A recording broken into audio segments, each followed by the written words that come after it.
Bismillahirrahmanirrahim. Assalamualaikum warahmatullahi wabarakatuh. Waalaikumsalam warahmatullahi Wabarakatuh. Salam, Om Swastiastu, Namo Buddhaya, salam kebajikan dan salam sejahtera bagi kita semua. hidup mahasiswa. Di sini kami akan mempresentasikan tugas akhir praktikum mata kuliah Mobile Programming yang diampu oleh Bapak dosen Gustian Rahma. Kemudian asisten praktikumnya ada Bang Noval dan Bang Calvin. Sekarang kami akan langsung ke PPT-nya. Assalamualaikum warahmatullahi wabarakatuh. Dengan saya sendiri di sini untuk mempresentasikan bagian saya yaitu presentasi tugas akhir praktikum mobile programming untuk membuat aplikasi manajemen kos atau COSOPS yang dipresentasikan oleh tim kami. Dengan anggota kelompoknya, dengan saya sendiri, Muhammad Taufik Kamardana, kemudian ada Riza Aditya, Sri Handayani, Revita, Siva, kemudian serta Esila Eka. Untuk latar belakang di sini untuk pengolahan kos masih manual, lalu data dicatat terpisah, buku atau chat, kemudian tidak efisien dan rawan kesalahan. Permasalahannya, admin kesulitan mengelola kamar dan tagihan. Penghuni bingung dalam status pembayaran, kemudian laporan kerusakan tidak terdata rapi. Untuk tujuan pembuatan aplikasi ini untuk mendigitalisasi manajemen kos, sistem terpusat, serta efisien dan transparansi. Untuk fitur dan alur penggunaan nanti akan dijelaskan oleh teman-teman saya, namun saya di sini akan menjelaskan bagian user atau calon penghuni dalam penghuni. Mungkin saya akan langsung lanjut ke bagian hasil code-nya atau halamannya. Oke.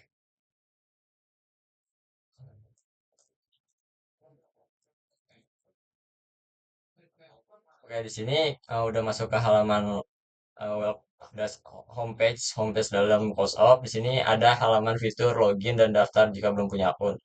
Karena saya akan menjelaskan bagian user, saya akan masuk ke user yang sudah terdaftar ke user saya.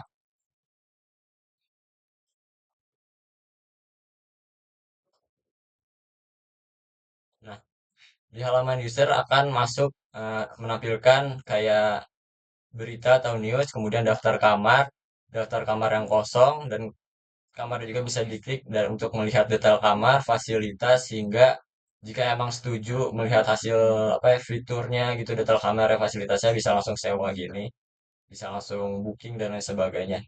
Itu mungkin nanti ada penjelasan oleh teman saya yang lain.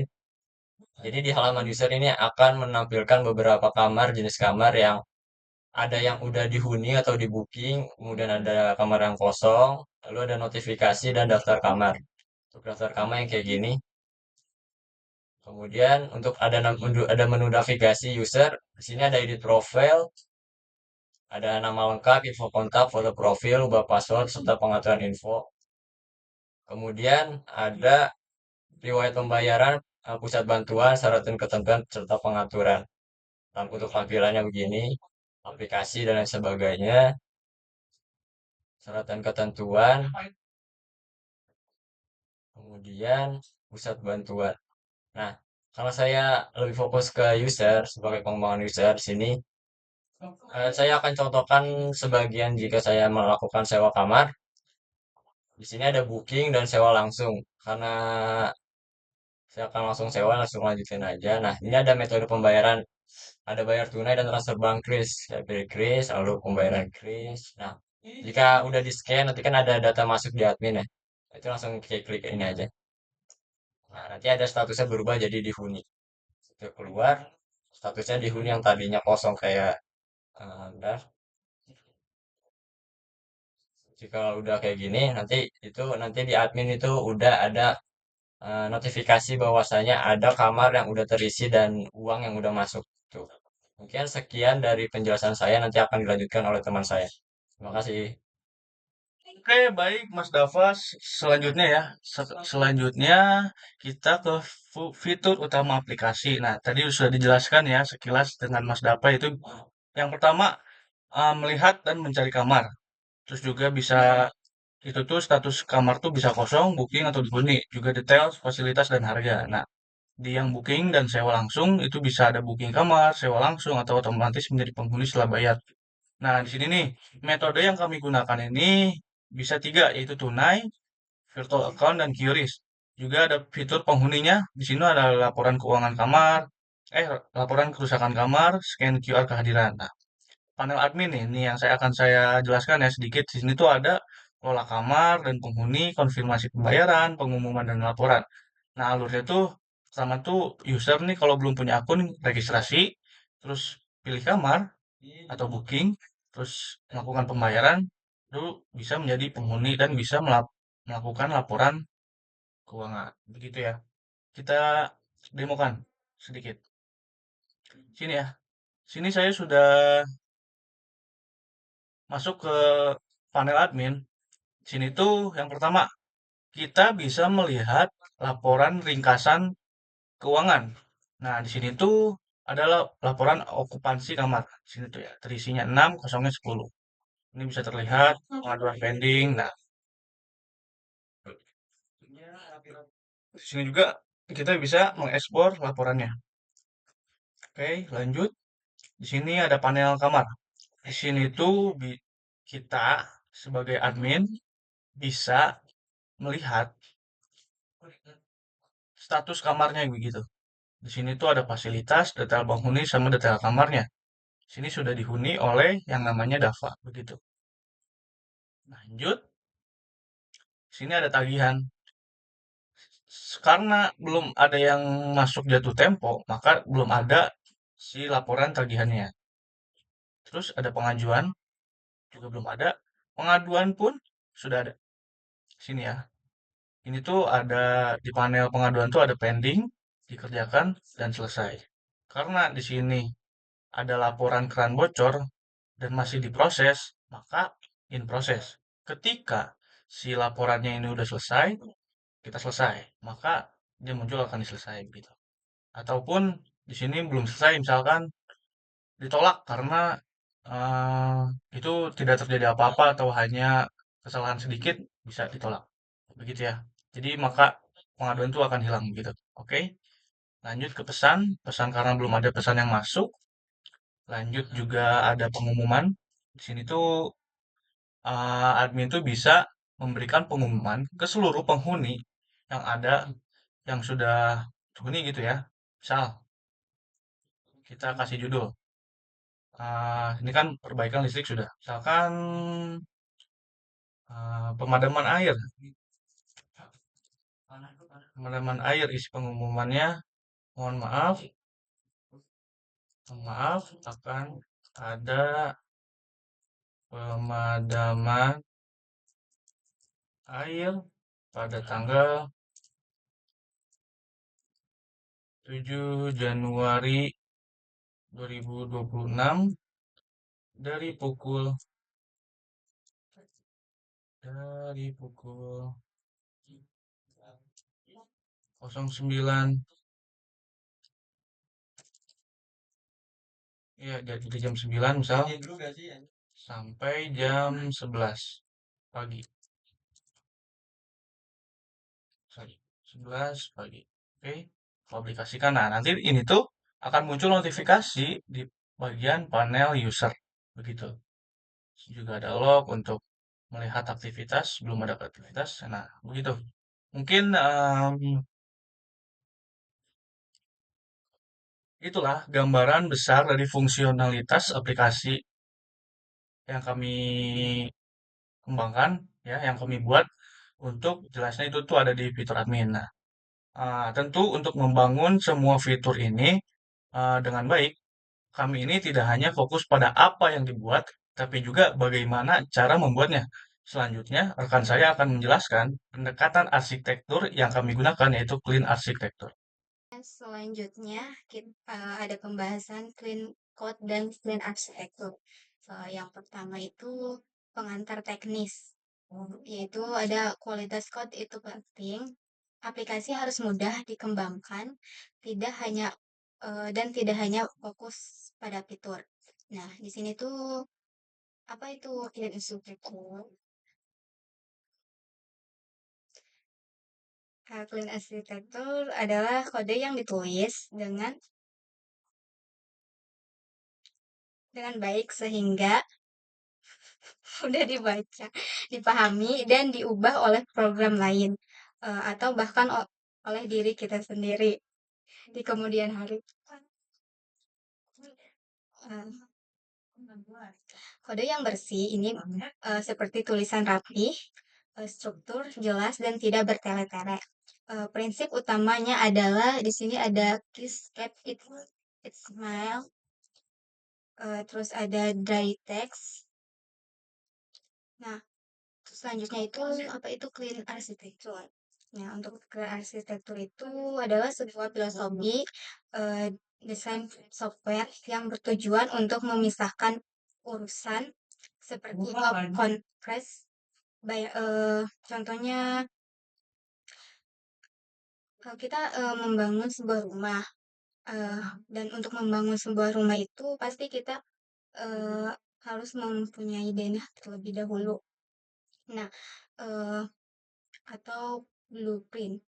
Nah, ini tuh mendefinisikan ruang tamu, kamar tidur, dan dapur serta bagaimana semuanya terhubung. Namun blueprint tersebut tidak eh,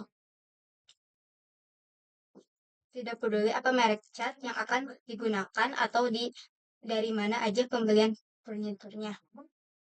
Terus nah, dalam aplikasi Clean Architecture itu bekerja dengan cara yang sama. Intinya dari aplikasi itu logika bisnis atau aturan-aturan utama seperti cara menghitung tagihan atau proses booking. Eh, itu ditempatkan di pusat.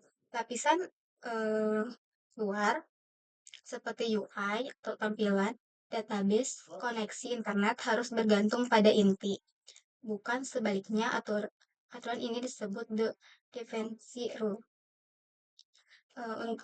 Mengapa ini penting? Dengan ini kita memisahkan lapisan-lapisan. Kami dapat keuntungan besar dan dapat dataran dan keuntungan besar. Yang pertama itu ada UI, independent UI. Nah, ini tuh bisa mengubah total tampilan aplikasi tanpa harus menyentuh logika bisnisnya. Terus yang kedua itu ada independent di database. Di sini kita bisa mengganti database dari lokal, share reference ke online seperti Firebase dengan dampak nominal. Terus selanjutnya di sini ada mudah diuji. Jadi ini tuh saat mudah diuji, logika bisnis ini bisa diuji secara berlapis tanpa perlu menjalankan seluruh aplikasi, membuat proses testing lebih cepat dan handal. Pendekatan ini membuat proyek kami lebih fleksibel, mudah dikelola dan siap untuk berkembang. Selanjutnya saya akan kembalikan ke teman saya. Selanjutnya adalah struktur proyek dan pembagian layer. Pertama ada pengantar struktur proyek. Implementasi clean arsitektur, struktur folder terorganisasi, dan setiap layer punya tanggung jawab. Secara garis besarnya, struktur proyek kami mengikuti 4 lapisan. Yang pertama, presentation layer. Contohnya ada help screen yang menampilkan halaman bantuan atau about app page yang menampilkan informasi tim. Lapisan ini hanya bertugas untuk menampilkan data dan menangkap input dari pengguna.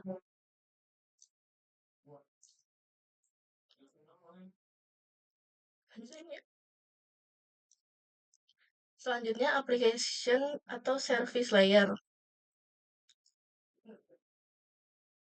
Lapisan ini bertindak sebagai jembatan antara tampilan dan logika ini.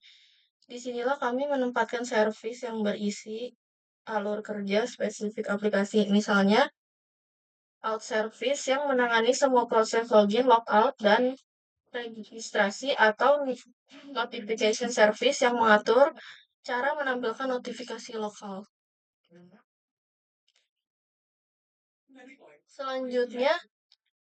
Selanjutnya ada domain layer, logika bisnis inti, entity dan model utama independen dari teknologi, data infrastruktur layer, repositori penyimpanan data, dan integrasi eksternal, dan yang terakhir alur antara layer, UI, service domain, dan data hanya diakses via service. Oke, sekarang masuk ke bagian contoh implementasi, di mana di sini ada pengantar implementasi. Kita menerapkan clean code, lalu ada contoh nyata di project, dan fokus struktur dan tanggung jawab. Dan juga kita ada pemisahan logika out service. Isinya ada login, register, logout. Ini itu satu tanggung jawab dan tidak dicampur UI. Nah, ini contoh dari programnya di file outservice.dart, di mana semua logika yang berkaitan dengan autentikasi seperti sign in, sign out, dan register terkumpul di satu tempat. Lalu, halaman login di lapisan presentation tidak perlu tahu bagaimana cara memvalidasi password. Nah, ia juga hanya perlu memanggil fungsi sign in dan out service dan menunggu hasilnya. Nah, nanti tuh hasilnya tuh bakal benar atau gagal. Nah, ini adalah contoh dari single responsibility principle, di mana satu kelas hanya punya satu tanggung jawab. Lalu, ada contoh yang kedua, yaitu penggunaan locator untuk dependency injection. Nah, di contohnya itu ada di file locator.dart. Nah, pusat dari dependency injector kami. Lalu, daripada setiap halaman membuat instance service-nya masing-masing, misalnya kayak out service, nah kita itu mendaftarkannya sekali, yaitu di setup locator ini. Terus, di bagian manapun dari aplikasi kami cukup meminta intents yang kami butuhkan dari GenIt. Dan ini membuat kode lebih bersih, mengurangi duplikasi, dan memudahkan penggantian implementasi di masa depan. Jadi, kami ingin mengganti dummy service dengan service yang terhubung ke API sungguhan. Nah, kami hanya perlu mengubah di satu tempat, yaitu di file locator.dart ini. Nah, selanjutnya itu masuk ke model data yang bersih. Nah, di sini tuh ada app notification.dat, di mana model app notification adalah contoh dari lapisan domain. Dia hanya berisi definisi data seperti judul, tanggal, icon, dan juga status is read. Nah, pengguna icon data converter dan color converter adalah contoh eh, bagaimana kita menangani detail teknis. Lalu, seperti konversi tipe data agar bisa disampaikan ke JSON secara terisolasi tanpa mengontrol model data utama. Logika konversi ini berada di lapisan infrastruktur, bukan di domain. Nah, bagian yang terakhir itu ada widget yang dapat digunakan kembali atau si help section. Di file help.screen ini, kami membuat widget private bernama help section widget. Digunakan berulang kali untuk menampilkan setiap bagian dari pusat. Nah, ini adalah penerapan prinsip dry atau don't repeat yourself. Jika kita ingin mengubah tampilan semua di bagian bantuan, kita cukup mengubahnya di satu tempat, yaitu di dalam widget help section ini. Nah, ini ya widgetnya. Nah, contoh-contoh ini menunjukkan bagaimana kita berusaha menulis kode yang terstruktur, modular, dan mudah dirawat. Tentu saja ada tantangan dalam prosesnya, dan rekan-rekan saya, yaitu nanti Sila, akan menutup presentasi ini dengan evaluasi, kelebihan, dan tantangan yang kami hadapi. Oke, selanjutnya masuk ke bagian evaluasi dan penutup. Yang pertama itu ada evaluasi proyek, yang pertama itu fitur berjalan sesuai tujuan, yang kedua sistem terstruktur, dan yang ketiga itu siap dikembangkan. Lalu ada kelebihan dari aplikasi COSOPS. Dengan menerapkan clean arsitektur, kami merasakan manfaat yang signifikan. Yang pertama itu kolaborasi tim yang lebih mudah, karena adanya pemisahan yang jelas, anggota tim bisa bekerja secara paralel. Misalnya, satu orang mengerjakan UI atau presentation layer, sementara yang lain fokus pada logika bisnis atau application atau service layer tanpa saling tunggu. Yang kedua ada kode lebih mudah diuji. Kami bisa membuat unit test untuk out service atau room repository secara terpisah, memastikan logika inti berjalan dengan benar sebelum diintegrasikan dengan UI. Lalu yang terakhir ada fleksibilitas untuk masa depan. Aplikasi kami siap untuk berkembang jika suatu saat kami ingin menambahkan fitur login via Google.